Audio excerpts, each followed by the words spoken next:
This happened in the living room of our own home. Congratulations, Jacob. You're finally going to have a young wife. Applause and cheers echoed through our living room. My mother-in-law and father-in-law were so thrilled it was as if we were celebrating a national holiday. I wondered if these people had lost their minds and if they were really the same people I had known for 6 years. Sophia, let's just get this over with. Jacob wants to start a new life with Olivia. What's the point of clinging to him? My husband, Jacob Wright, slid the divorce papers toward me. Sitting right beside him was 20-year-old Olivia, smiling shyly. Youth is supposedly the best thing in the world. Being 20 means you are simply beautiful and full of life. That's true. Sophia is getting up there in age, and it'll be hard for her to get pregnant. Having a pretty young girl like Olivia as our daughter-in-law is a true blessing. Their compliments were endless. They acted as if I were a mere obstacle that had finally been removed, allowing their real family to be complete. Watching this pathetic and absurd scene unfold, I felt a strange sense of peace. I wasn't angry or sad. The time I had spent treating these people as my family suddenly felt laughable. In a fraction of a second, my mind became crystal clear. There was nothing left to think about. "All right," I said quietly, and a sudden silence fell over the living room. Well, Sophia, I didn't know you were so pragmatic," my mother-in-law chimed in. "Smart women belong in a different league." I took a pen and firmly signed the asset division and divorce papers. Interestingly, my mother-in-law started clapping again at that very moment. But there was something they didn't know.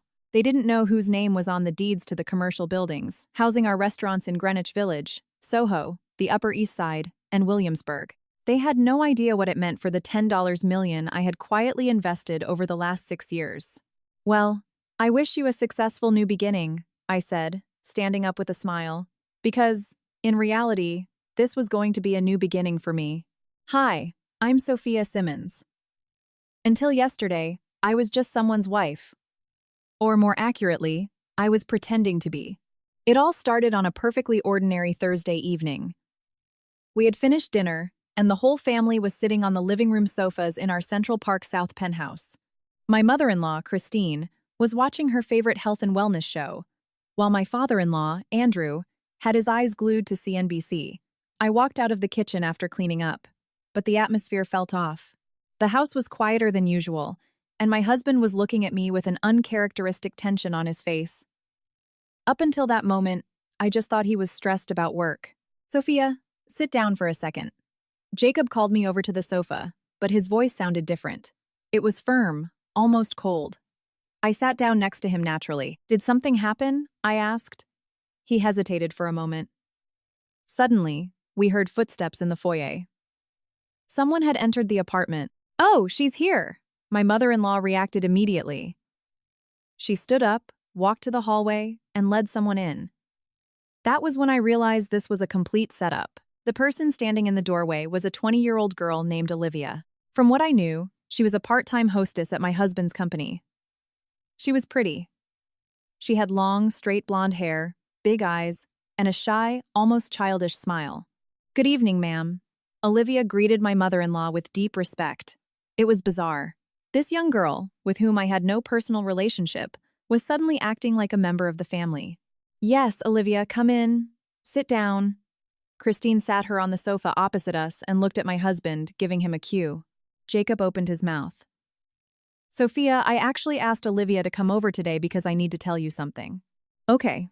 What is it?" I asked, my face showing confusion, though a knot of anxiety was already forming in my chest. "I want a divorce." When he said that word, I doubted my own hearing for a second. "A divorce? Why are you suddenly talking about a divorce?" "It's not sudden. I'm marrying Olivia." After my husband's words, a dead silence fell over the living room. The only sound was the ticking of the wall clock. I looked at Olivia. The girl was looking down, but a subtle smile played on her lips. "You're marrying Olivia?" I repeated. This time, my mother-in-law spoke up. "Yes, Sophia. It's time to sort all this out. A young girl is simply better." Applause broke out in the living room. My mother-in-law clapped, grinning from ear to ear. My father-in-law nodded in approval. It's good that Jacob is starting fresh. Hearing that applause made me feel incredibly surreal. The people I had considered family for 6 years were celebrating my divorce right to my face. Jacob, this is very sudden and shocking. Were we having problems? Did I do something wrong? You don't have to do anything wrong for us to get divorced, Sophia, my husband said coldly. His voice held none of the warmth he had radiated when he proposed to me 6 years ago. Thank you for the time we spent together, but our paths need to separate now. Olivia is young, beautiful, and we understand each other perfectly. At that moment, Olivia lifted her head, looked at Jacob, and smiled coyly. Jake, I want to be with you too. You have no idea how childish her voice sounded. It was the petulant whine of a 20-year-old girl. That was when it hit me that this wasn't a joke. My mother-in-law clapped her hands again. Look what a beautiful couple they make. Sophia, you have to understand. Men prefer younger women, right? It's just logic. Hearing this, my chest tightened. I finally realized what I truly was in this house for the past 6 years. Christine, what about me then? What do you mean? What about you? You can start over too. You were doing just fine on your own before you met us, my father-in-law said. His tone was ice cold. He was treating me like a piece of used furniture, not a human being. Sophia, let's be honest. You got lucky. You met our Jacob. You lived in a beautiful luxury penthouse. You never lacked money. That should be enough for you. I was speechless. I got lucky? Did they have any idea how much I had sacrificed for this family over the last 6 years? My husband pushed the divorce papers toward me. You just need to sign here. Let's make this a clean break. I looked at the documents. The header read, Post-Nuptial Asset Division Agreement. Strangely, I didn't feel angry. Instead, my mind became unnervingly sharp. Whose name is on the commercial lease for the Greenwich Village location? Who owns the deed to the Soho building? Who registered the trademark with the USPTO? Where did the seed money for the menu development come from? These thoughts raced through my head. I slowly looked up and met the eyes of my family. Well, I guess they weren't my family anymore. Jacob, I'll just ask you one question. What? All the restaurants in the Wright Hospitality Group. Did you build them yourself? My husband looked confused for a second, but then answered with sheer arrogance. Of course. I planned and built everything myself. I see. I just nodded, not asking anything else. My mother-in-law interjected impatiently. Sophia, hurry up and sign. Let's not waste time. Olivia is waiting. I picked up the pen and carefully read the agreement. There was a clause regarding the division of assets, phrased very simply. Assets acquired during the marriage remain the sole property of the individual under whose name they are registered. What is this clause? I asked. It's just a formality. Since you were just a stay-at-home wife, you don't have anything to take anyway, Jacob replied, downplaying my entire existence as if I did nothing but sit around the house. I put the pen down. Jacob, whose name is this Central Park South penthouse under? Why do you ask? Mine. Obviously. I nodded. That was true. The apartment was in his name, but I remembered exactly whose money covered the massive down payment. I picked the pen back up and signed the papers. Applause erupted again. Good job, Sophia. Now Jacob will be happy too. Christine enthusiastically grabbed Olivia's hand. Olivia looked at Jacob with a beaming smile. Jake, we're really getting married. Sure thing, Liv. Very soon. Seeing this, I stood up. I had no reason to sit there anymore. I'll go to the bedroom and pack my bags. Soph, my husband called out. What? Leave everything packed for tomorrow. Olivia is moving in. A sarcastic laugh escaped my lips. Tomorrow? Wow. You guys are in a rush. Fine. Walking to the bedroom, I cast one last glance at the living room. They were laughing and chatting as if I had never existed. Inside the bedroom, I opened the safe and pulled out the most important folder. It contained the inventory of my premarital assets, the list of real estate properties I owned, the commercial building in Greenwich Village, the spaces in Soho, the Upper East Side, Williamsburg, and Brooklyn Heights, the exact locations of the 5 restaurants under the Wright Hospitality Group. I looked at the documents and whispered to myself, a young girl is better, huh? All right. Let's see how well you run a business with nothing but a young girl. That night, I couldn't sleep. Lying in bed staring at the ceiling, I analyzed the last 6 years. I remembered exactly how the Wright Hospitality Group was born. It all started in the spring of 2018 when Jacob quit his corporate finance job and decided he wanted to start his own business. At the time, I ran a boutique culinary consulting firm. It was small but highly successful. Soph, why don't we start something together? When he suggested it, I was thrilled. We were newlyweds.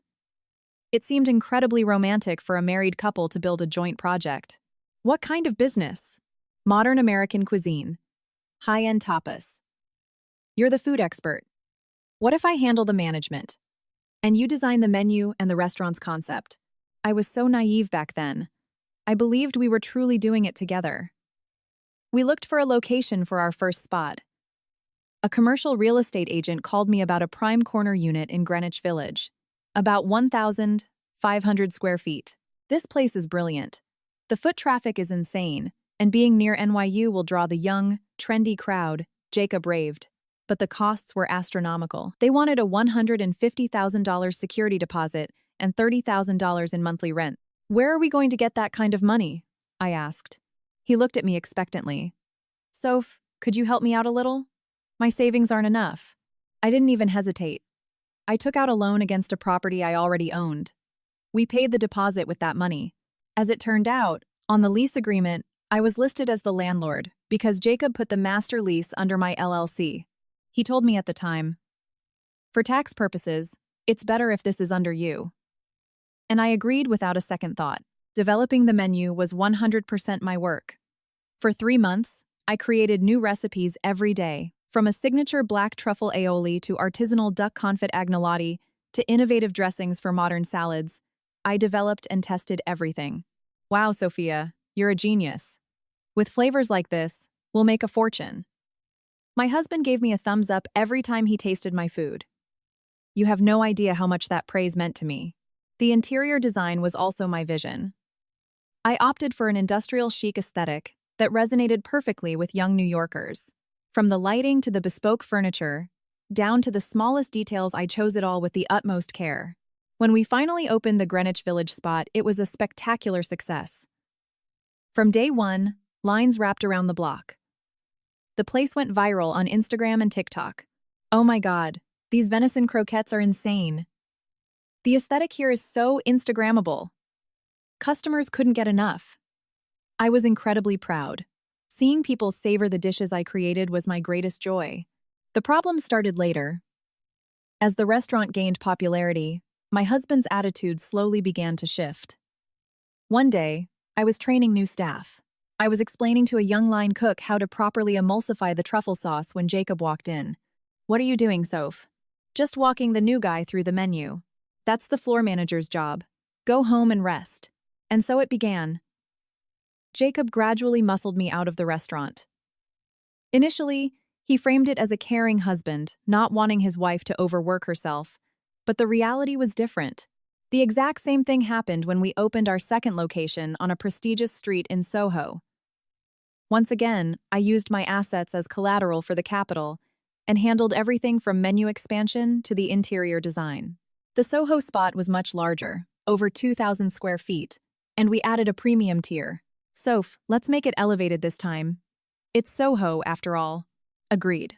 I'll create a fine dining tasting menu. For the next 3 months, I developed new recipes. Wild mushroom risotto, Wagyu beef tartare with Osetra caviar, dry-aged ribeyes. I poured my heart into it. The Soho location was an absolute smash hit. By week 1, reservations were booked out for months, and A-list celebrities were coming in.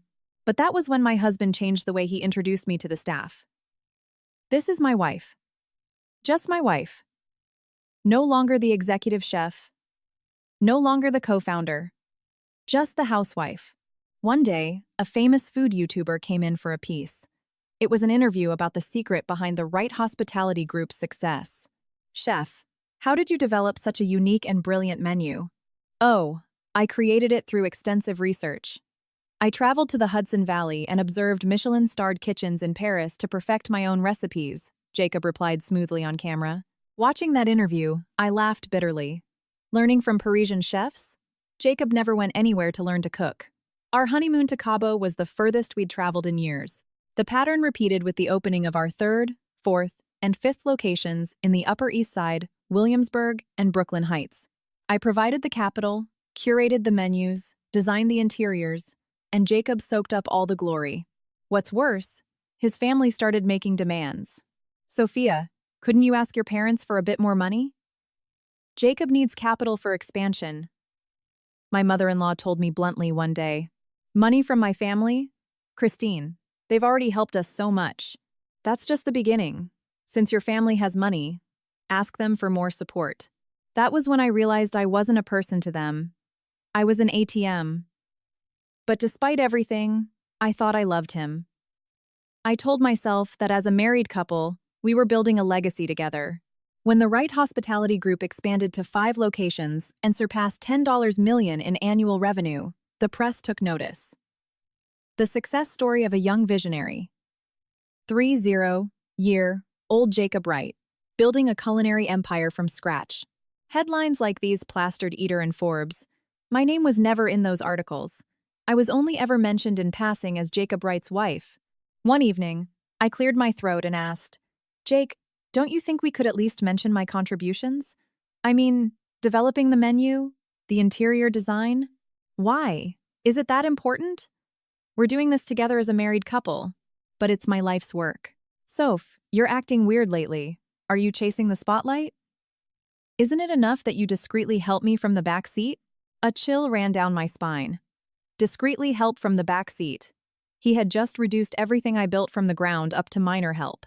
Through the accumulation of these moments, I burned out. You could say the love cooled off, or rather, my eyes were finally opened. But since last year, his disrespect became brazen. It started when Jacob hired a part-time hostess named Olivia. That girl is young, pretty. I think I can trust her with the front of house. That was my husband's initial reaction. I felt a slight unease but thought I was overreacting. However, Jacob began spending an exorbitant amount of time with her under the guise of training. Olivia, this is how you explain the tasting menu. Olivia, when you handle VIPs, do it like this. He was teaching her everything I used to do. But remarkably, even then, I wasn't entirely sure he would stoop to cheating until yesterday evening, when I heard that shocking confession about getting a divorce to marry a 20-year-old hostess. Lying in bed and analyzing it all, I felt like I should be burning with rage. But instead, all I felt in my body was a cold wrath, an icy irritation. I got up and opened the safe again. I pulled out the documents one by one. The property deeds for the buildings in Greenwich Village, Soho, the Upper East Side, Williamsburg, and Brooklyn Heights, all registered to Sophia Simmons. The trademark registration certificate for the Wright Hospitality Group. Applicant and rights owner, Sophia Simmons. The copyright and intellectual property certificates for the recipes, from the truffle aioli to the dough for the fine dining pastas. Every single recipe in those restaurants was legally registered as my intellectual property. And finally, bank transfer receipts showing exactly $1 million in seed capital from my parents, all deposited directly into my private accounts. I stared at the documents and smiled silently. A young girl is better? Fine. Try running a restaurant empire with nothing in your arsenal but a young girl. At 3 a.m., I called my attorney. Good morning, Alex. This is Sophia Simmons. Do you have time first thing in the morning? I need urgent legal counsel.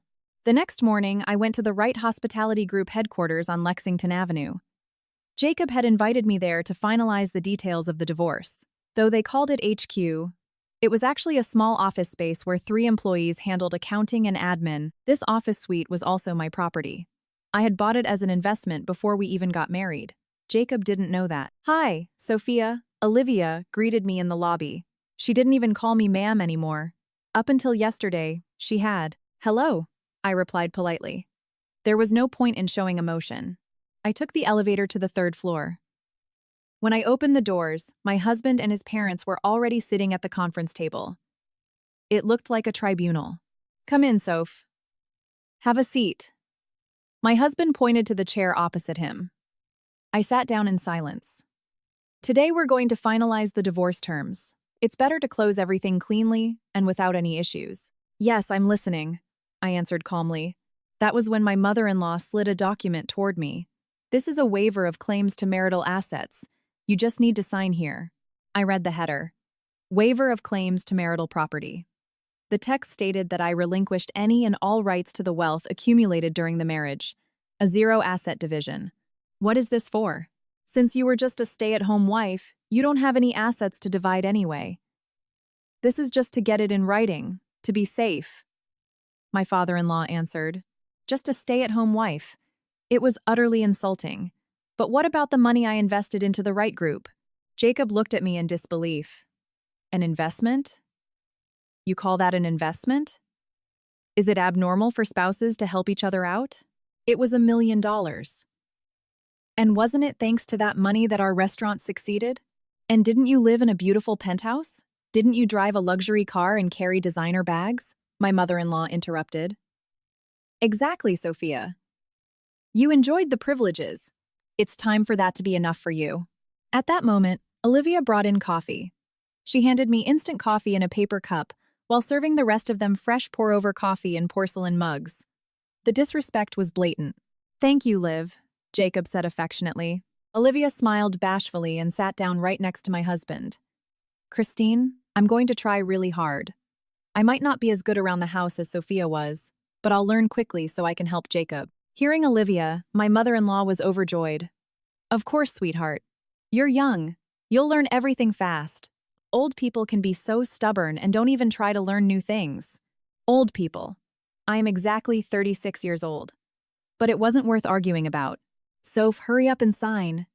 Jacob and Olivia want to get married next month. My father-in-law rushed me. A wedding next month. Fast work. By the way, where you live now is your problem.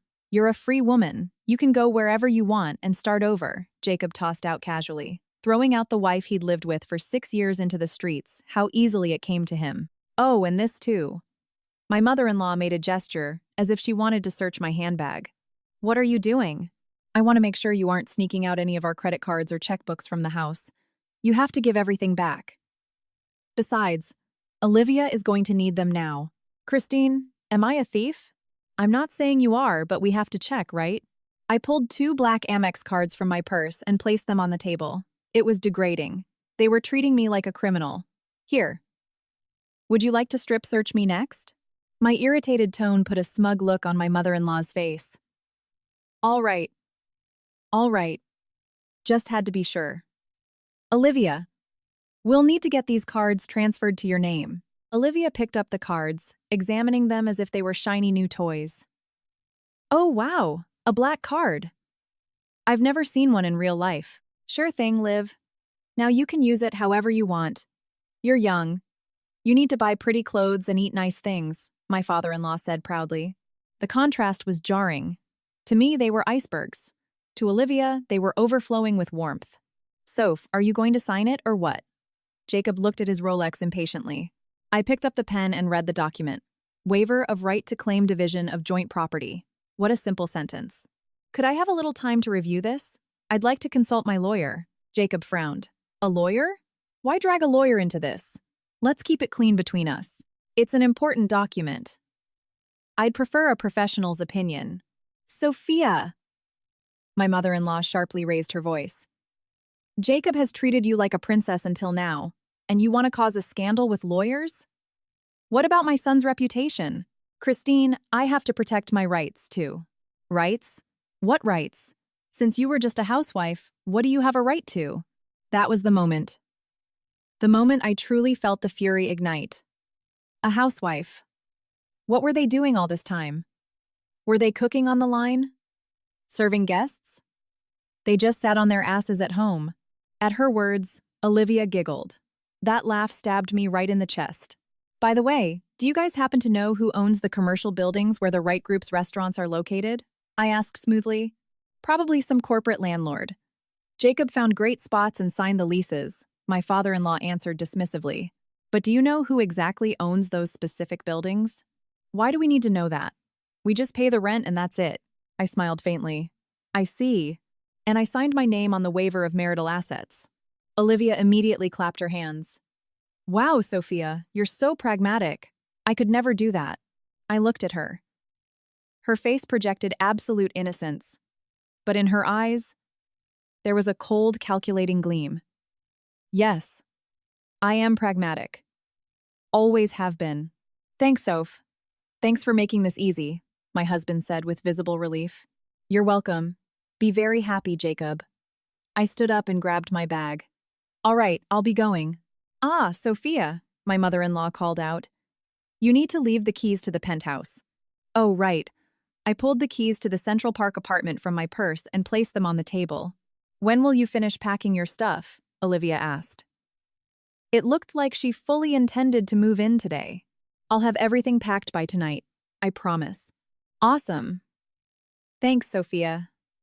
Olivia smiled broadly. Seeing that smile confirmed my suspicion. This girl was no naive 20-year-old. Riding the elevator down, I pulled out my phone and sent a text. Alex, please initiate the procedure according to the plan. They have my signature on the asset waiver. A minute later, the reply came. Understood. We launch tomorrow at 9 a.m. sharp. I slipped the phone back into my bag and walked out of the building. I glanced back at the sign for the Wright Hospitality Group office. This is the last time I'll be seeing you guys, I muttered, and walked away. Now, the real game was about to begin. That evening, when I returned to the penthouse, my suitcases were already waiting in the foyer. It seemed Olivia had been very busy. My clothes and personal items were shoved into cardboard boxes. When I walked into the living room, Olivia was sitting on the couch watching TV. She looked entirely at home. Oh, you're here. I packed up your things for you. Thanks. I checked the boxes. To my surprise, she had packed everything exceptionally thoroughly. Can I take your bedroom now? Yes, of course. Wow, it's massive, and it has its own walk-in closet. When I first came here, my jaw literally dropped, Olivia gushed. Wait, first time? Olivia, you've been here before? Oh yeah, I dropped by a few times when you weren't around. Jake gave me a tour, and we cooked together. I see. They were having dates in my own home behind my back. And where are you going to live? She asked. I haven't decided yet. I'll stay at a hotel until I find a place. That must be hard. But since you used to be a young, independent woman, I'm sure you'll figure it out. Yesterday they said I was too old. Today they changed their tune. How quickly they flipped the script. Jacob came home from work. Seeing me, he looked slightly awkward. Soph, everything packed? Yes, almost everything. All right, great. I took one last look at my bedroom, which was now going to belong to Olivia. The space where I spent 6 years had become a stranger's room. Her clothes were already hanging in the closet, trendy, revealing pieces the kind young girls love. On my vanity, her cosmetics were perfectly arranged. This vanity is gorgeous. Doing makeup here makes you feel like an absolute princess, Olivia babbled. Enjoy it. Thanks. Dinner time arrived. But my mother-in-law hadn't prepared a single thing for me. She was dotingly serving food to Olivia. Eat up, sweetie. You're so skinny. Thank you, Christine. Your food is delicious. Of course. Jake has loved my cooking since he was a boy. Watching this, I felt a mix of emotions. Things they had never done for me in 6 years. They did for Olivia with effortless grace. Soph, you're not eating? My husband tossed the question into the air. No, thank you. I'm not hungry. All right. He didn't even look at me. It was terrifyingly cold. After dinner, I started carrying my boxes down to my car. There weren't as many as I expected. Even though I lived there for 6 years, the things that were truly mine took up very little space. When I finished, I walked into the living room one last time. The family was glued to the TV. I'm heading out. When I said goodbye, my mother-in-law barely turned her head. Take care. Good luck with your new life. My father-in-law didn't even look away from the screen. He just raised a hand. Jacob walked me to the foyer. Soph, seriously, thank you for everything. Be happy, wherever you end up. You too, Jake. And the door closed. Behind it, I could hear Olivia laughing. Riding the elevator down, I looked at my reflection in the mirrored walls. I looked much calmer than I anticipated. I didn't feel like crying. I didn't feel anger. It was simply a state of absolute, icy indifference. I checked into the Plaza Hotel. When I walked into the suite, for the first time in 6 years, I was completely alone. Perfect silence surrounded me. I pulled the documents from my bag and spread them out on the king-sized bed. This was the weaponry I intended to deploy tomorrow. First, the deeds and title records confirming my sole ownership of the commercial spaces in Greenwich Village, Soho, the Upper East Side, Williamsburg, and Brooklyn Heights, all under the name Sophia Simmons. Second, the USPTO trademark registration for Wright Hospitality Group. Applicant and rights owner, Sophia Simmons. Third, the copyright registrations for the culinary recipes from the truffle emulsion to the pasta dough. The entire menu was legally recognized as my intellectual property. Fourth, the commercial lease agreements between the Wright Group and the landlord, me. Every lease contained a specific break clause. The landlord reserves the right to terminate this lease with immediate effect in the event of a justifiable business necessity or a change in the ownership of the tenant company's assets. Fifth, bank statements documenting the $1 million in seed capital from my parents wired directly to my accounts. I reviewed them one by one and finalized the battle plan. The sequence of actions would commence at dawn. Send certified letters and legal notices terminating the leases for all restaurant locations. Invoking the break clause means immediate termination, requiring the premises to be vacated at once. Issue cease and desist letters prohibiting the use of the trademark. The name Wright Hospitality Group is my property. No restaurant can operate under it without my consent. Issue pre-litigation notices demanding the immediate cessation of the use of my recipes and menus. Under IP law, continuing to serve my food constitutes corporate piracy. Freeze the business. Once the leases are voided, daily operations become legally impossible. Staff won't get paid. Suppliers will cut off deliveries. From tomorrow on, Jacob would have to worry about this all by himself. I wrote it all down on a notepad. Timing was everything. All notices had to hit simultaneously, so they wouldn't have a second to react. At 2 a.m., I texted Alex. Tomorrow, 9 a.m. sharp. Execute in the established sequence. The reply came moments later. All systems go. You're going to see spectacular results. I packed the documents back into the folder and went to sleep. Before drifting off, I thought about the Central Park penthouse. Olivia was probably lying in the bed I used to share with my husband. My mother-in-law was thrilled with her young new daughter-in-law, but that happiness would only last until tomorrow. Let's see how far you get on youth alone, I murmured, and fell asleep. The next morning at 8:30, I arrived at Alex's law firm. I had known him since before I got married. He was my go-to counsel for real estate investments. Sophia, everything is ready. Are you sure we're pulling the trigger? Yes. Fire away. Alex looked at his watch. The clock struck 9 a.m. Sending. The law firm was flawlessly prepared. Lease terminations, trademark cease and desists, IP infringement notices, all delivered with the full weight of the law. The first target was the Lexington Avenue HQ, notice of lease termination, ban on using the brand name, and a demand to stop using the intellectual property. Next, process servers and certified digital emails were dispatched to all 5 restaurants: Greenwich Village, Soho, Upper East Side, Williamsburg, and Brooklyn Heights, demanding eviction and the surrender of keys within 30 days, coupled with an immediate injunction halting all commercial operations on the premises. The third target was the primary vendors: food distributors, linen services, cleaning companies. They received notices to freeze all contract relations due to the change in property ownership. Finally, an anonymous tip was sent to the staff predicting an imminent halt to business operations. Alex smiled at me. It's done. In less than an hour, your phone is going to explode. And he was right.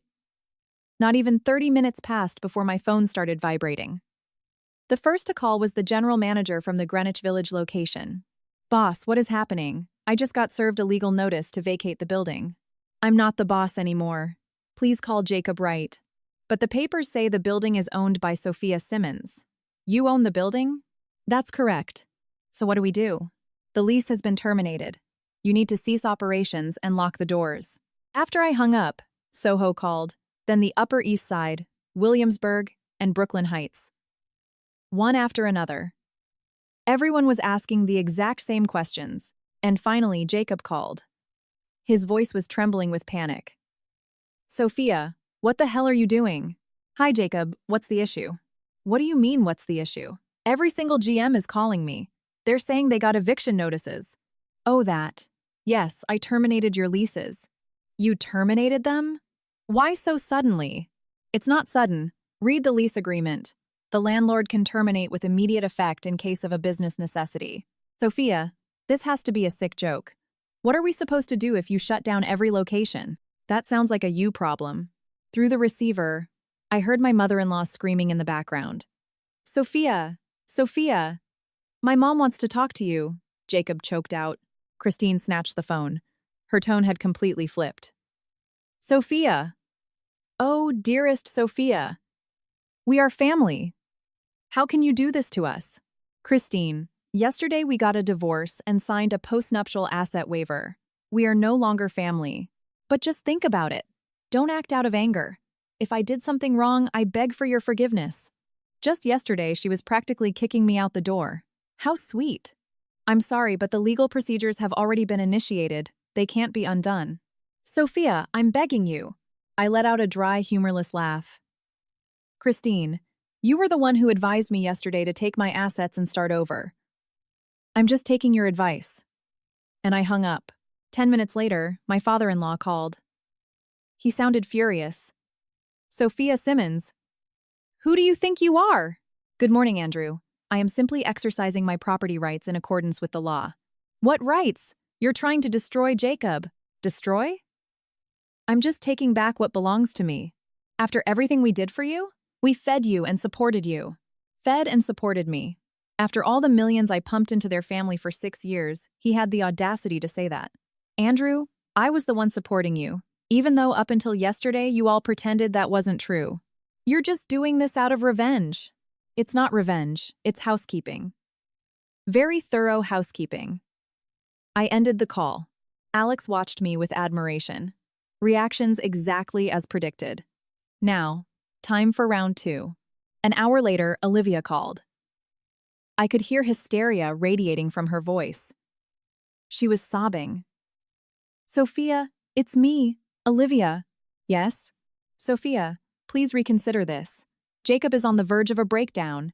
Olivia, this has nothing to do with you. But if this doesn't get fixed, we won't be able to get married, and Jake is going to be buried in debt.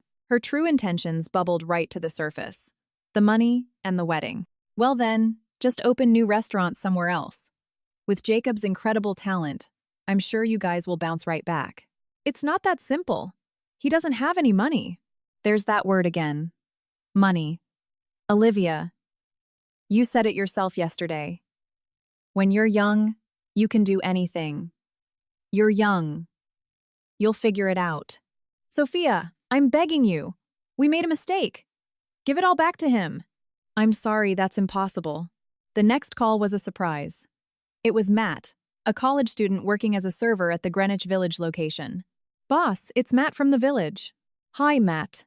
Boss, what's going on with our paychecks? I don't have rent money for my dorm this month. That was when it truly hit me that my husband wasn't the only one suffering. Regular employees had become collateral damage in this chaos. Matt, the employer, is legally obligated to pay wages. Contact Jacob. I tried, but he said the situation is complicated and we just have to wait. How long are we supposed to wait?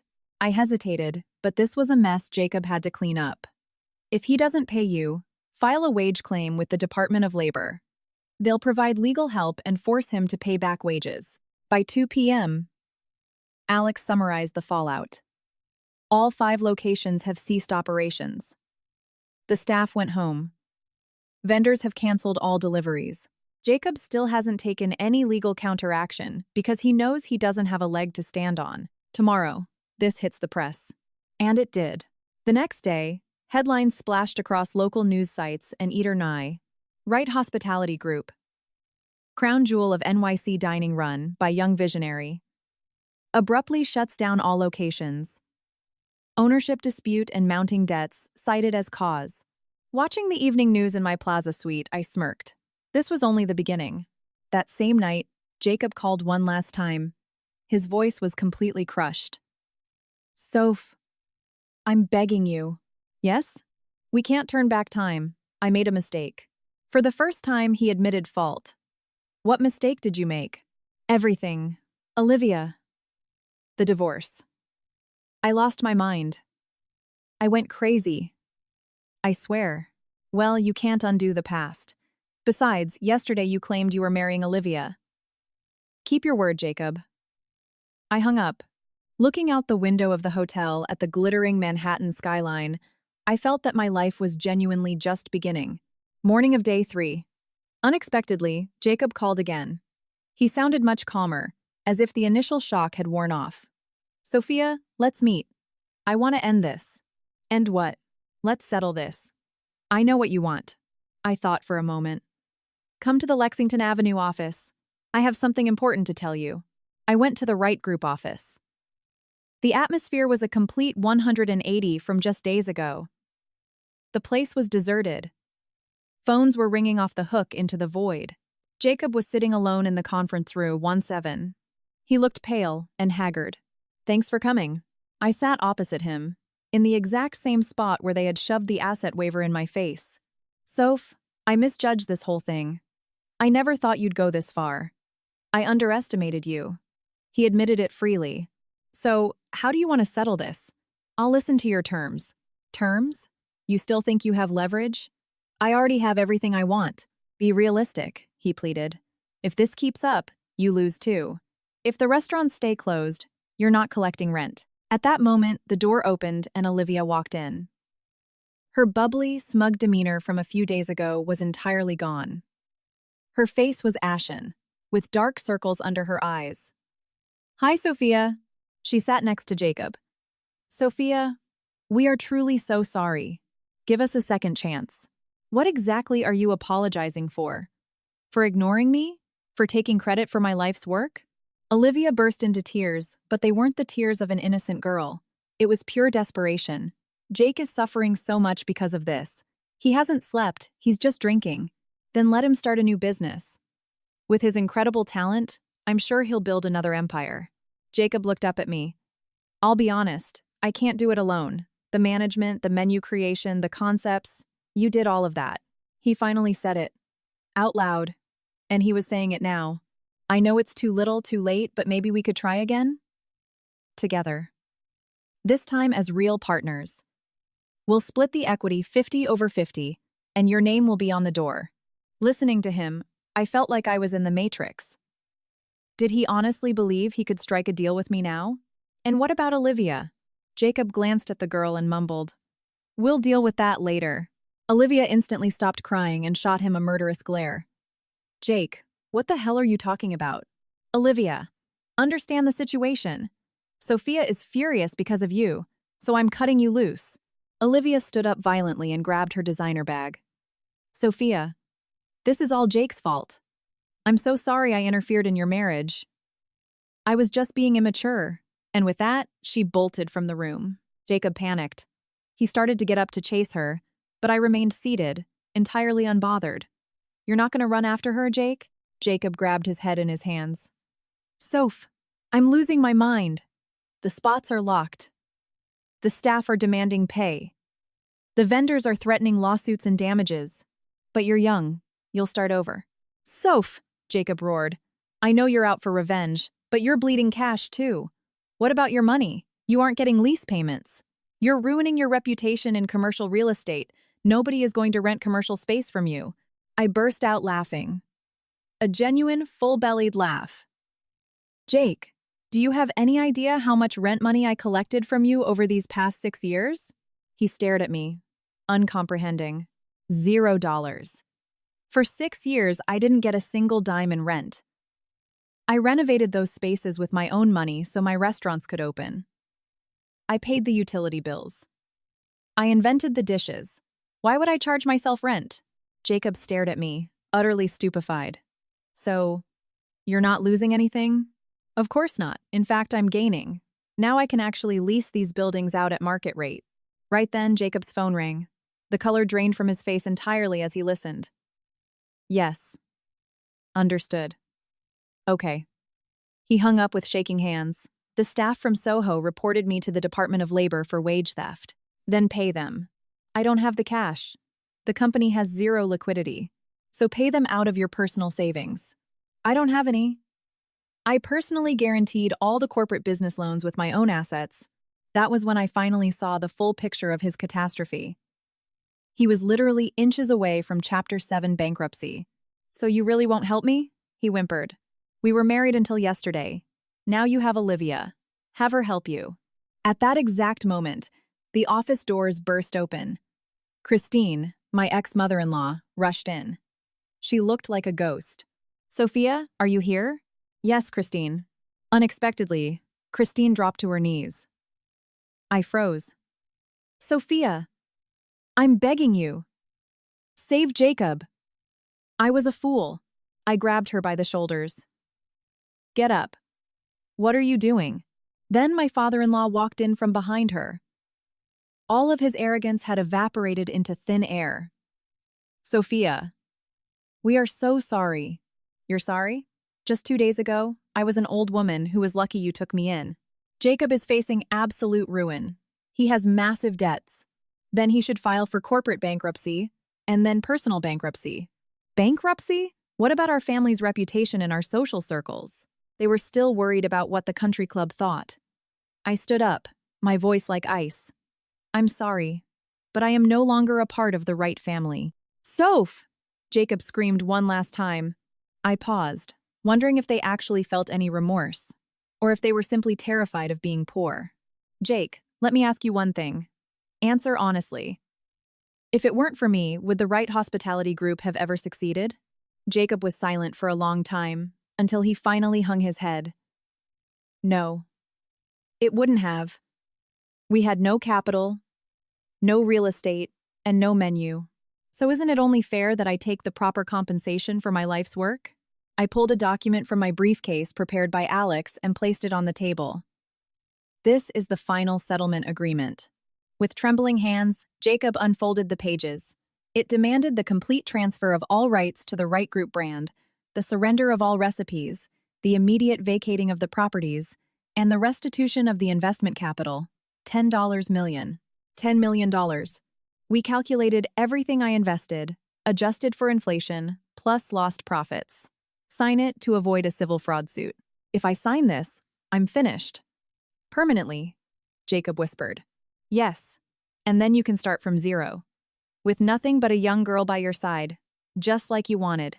Jacob picked up the pen, hesitated, and put it down multiple times.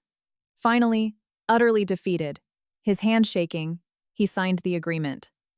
"Soph, it's really over. I'm so sorry for everything." I gathered the documents and stood up. "You've been through a lot too. Goodbye." I walked out of the office. All three of them sat there with their heads bowed. The farce was definitively over. The next morning at 6 a.m., my phone ringing woke me up. It was Olivia. "Sophia, Sophia, it's me." Her voice was thick with panic and desperation. "What is it? Did you see the news online?" I quickly grabbed my iPad. Front page of Eater and Business Insider. Wright Hospitality Group files for bankruptcy. Empire of Young NYC Visionary drowning in debt. The article exposed the entire financial truth, the eviction notices, the unpaid vendors, the DOL wage theft claims. They embedded old YouTube clips where Jacob arrogantly claimed, "We're expanding into a franchise. We have immense know-how and capital backing." The media was ruthless. The comments on Instagram and X, Twitter, were burning with hatred. "Pay your staff, you fraud. Great businessman, my ass." He looked like a poseur from day one. Olivia was sobbing into the phone. "Sophia, because of these articles, Jake is completely bankrupt. He hasn't come back to the penthouse since yesterday afternoon. He won't pick up his phone. Nobody can find him." I wondered where a man whose entire world had just collapsed would go. "Did you check the Greenwich Village location? I know it's locked, but Jacob definitely still has the master keys." I drove straight down to Greenwich Village. The security gates were pulled halfway down, but a faint light bled out from deep inside the dining room. I banged hard on the glass. Jake, it's Sophia." After a solid 10 minutes, the door cracked open. When I saw him, I physically recoiled. In the span of hours, he had turned into a hollow shell of a man. Stubble covered his face, his eyes were bloodshot and manic, and he reeked of expensive liquor and stale sweat.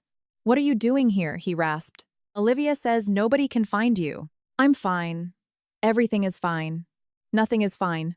He stumbled drunkenly back into the dark, empty restaurant, and I followed. Empty bottles of top-shelf bourbon were scattered everywhere. On a table lay an iPad. screen glowing with the vicious internet comments tearing him apart. What are you doing here, Jake? Doing. An examination of conscience. A life review.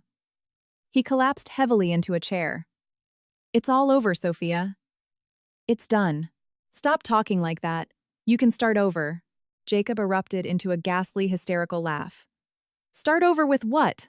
I'm $2 million in the hole. $2 million in personal liability to the banks and the suppliers. I guaranteed it with my own name. The situation was catastrophic. Does Olivia know this? Of course she knows. That little viper. She liked me just fine as long as I was a walking checkbook. Jacob shoved his phone in my face, his iMessage open. I read the text from Olivia over the past few days. Jake, I'm going on a weekend trip to Tulum with the girls. Venmo me $10K for spending money. Jake, my friends think we're rich. Buy me that Cartier watch. Don't embarrass me. Hundreds of similar messages. Is this what it was like with her? I asked. Yeah. And the second the trouble started, she totally flipped the script. He showed me a text from yesterday. Jake, our situation is a disaster.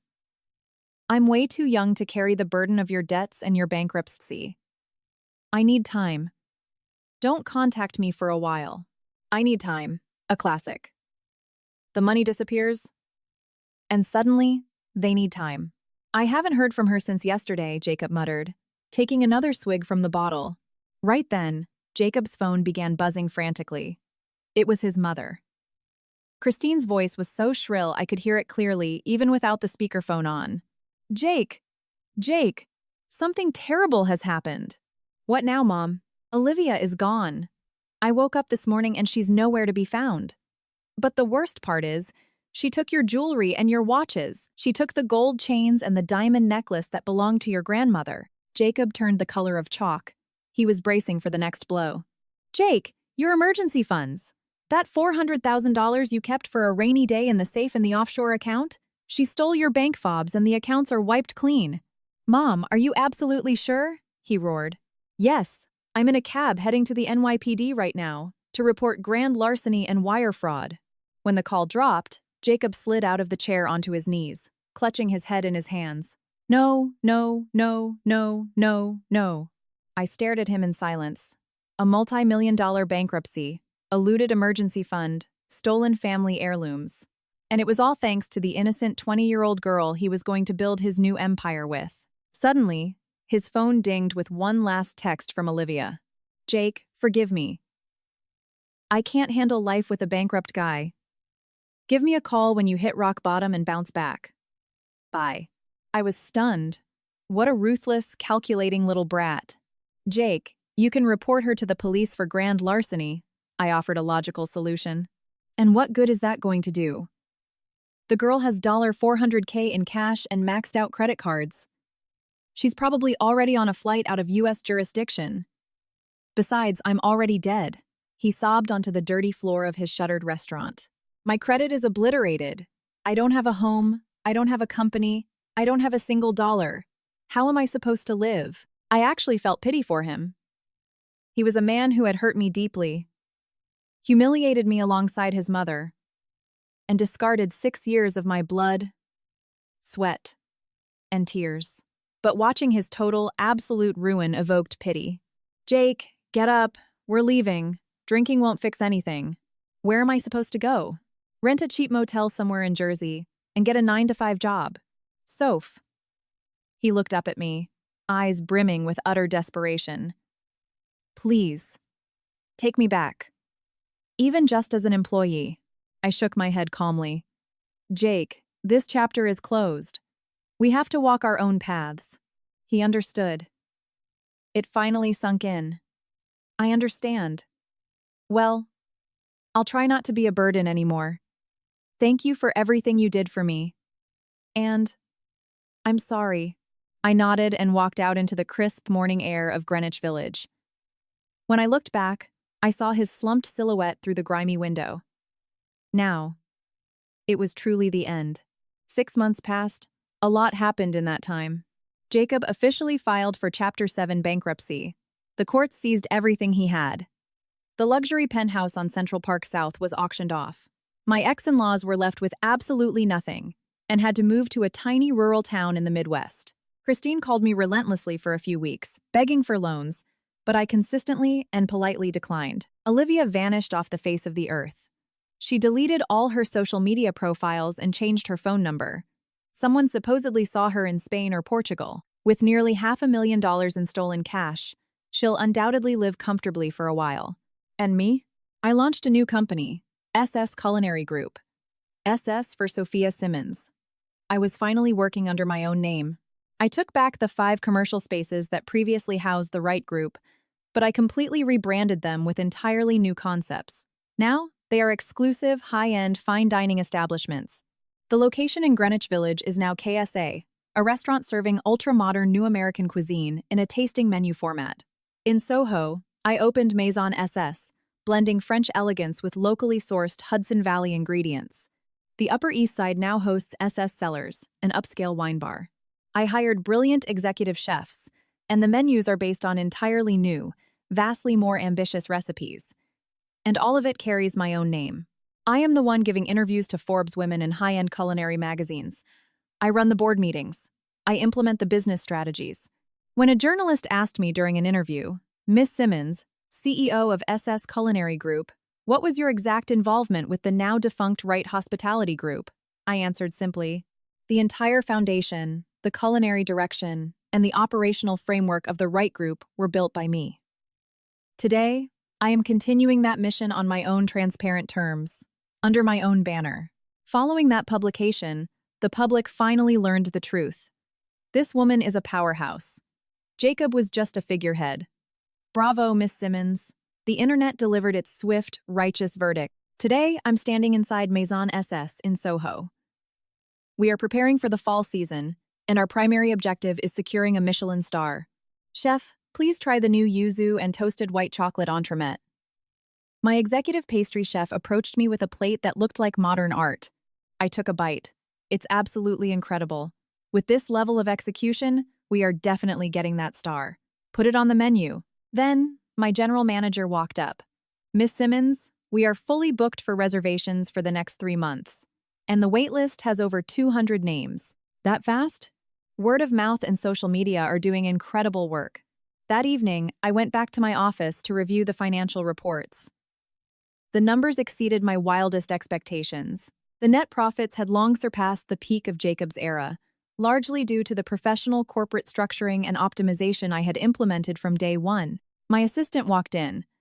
"Miss Simmons, we received word from the Michelin Guide contacts. An inspector will be dining here anonymously, likely tomorrow or the day after." This was it. The opportunity I had worked toward for years. Leaving work, I walked past KSA in Greenwich Village. It was a chilly evening, but a crowd of trendy New Yorkers was still lined up outside. I overheard them talking. "I'm telling you, this place is genius.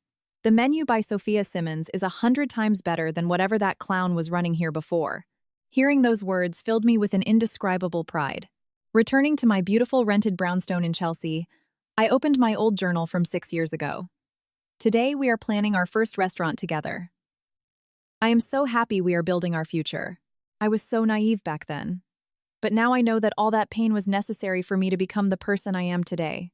I reached for my phone. A text from an unknown number. I knew instantly it was Jacob.